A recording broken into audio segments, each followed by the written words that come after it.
So today we're learning how to use my friend here, the BreathSlim. The BreathSlim is a little contraption that's designed to work on the principle of building carbon dioxide in the bloodstream. There's a term called BUTEYKO breathing, it's B-U-T-E-Y-K-O. And BUTEYKO was a Russian doctor who found a way to cure asthma in people through working with extended exhalations. If you think about it, it's kind of what happens when we sing. We tend to breathe in more quickly and then exhale more slowly. It's one of the many reasons why singing is really good for our health. Despite that, most of us are still hyperventilating throughout the day. We breathe too shallowly and too quickly, and what that starts to create is a constant feeling of stress in the body. We stay in a fight or flight kind of response because our breath is too shallow and our heart rate speeds up. So the BreathSlim is designed to work on correcting that.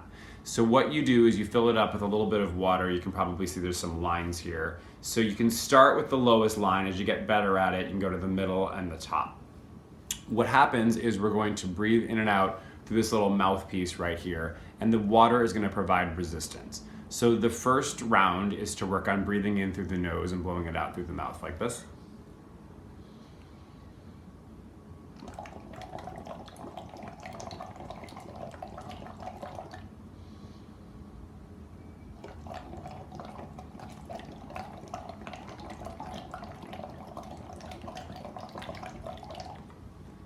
So as you can see the little bubbles there, that's providing resistance for my exhalation. That's making my lungs work a little harder, and it's also building carbon dioxide in my bloodstream. What happens when we breathe in is that the oxygen meets something called hemoglobin in our blood, and it's supposed to get around to the various tissues. If we don't have enough CO2 in our body, the hemoglobin doesn't release the oxygen.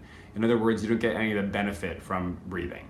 So this, breathing in through the nose and out through the water, helps to build that up. And the most important thing about that in terms of auditions is that it calms us down.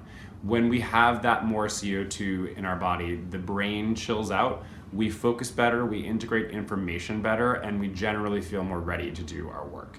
So round one, as I said, is breathing in through the nose, out through the water. Round two is to breathe in and breathe out through it. It looks like this.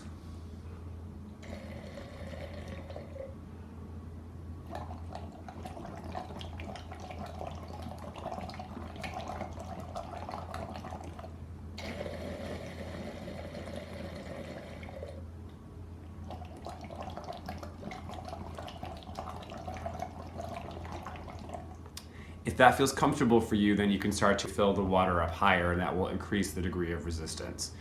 It takes a little while to get this to happen, so usually it's about 15 to 20 minutes of doing that. So while you're watching TV at night, you can do it. They recommend that you put it on a tabletop. I'm just showing it to you guys like this today just for the video purpose, but you can try putting it on a table in front of you or some kind of flat surface. You want yourself to be sitting up tall, no slouching when you do it so that your lungs are learning the right thing. The last thing you can do with it is some vocalizing into it. So I'm just gonna do a little bit of humming into it.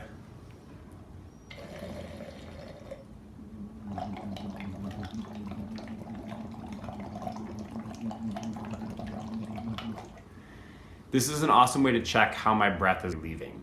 If I'm pushing air, I'm gonna see some splashing start to happen. The bubbles are gonna get really big. Let me show you guys that. Woo! I just showered myself. So that was obviously too much pressure. I pushed my air and then I actually got myself kind of soaking wet. So it's an easy way to tell how you're doing with your airflow. If you feel that splash happen, you think, I'm definitely pushing. Conversely, any place where I'm not using any air, there's gonna be no bubbles at all. So if I'm underusing my air, I can know that as well. So I recommend you give this guy a try. 15 minutes a day to a calmer brain, a better voice, and a better breath.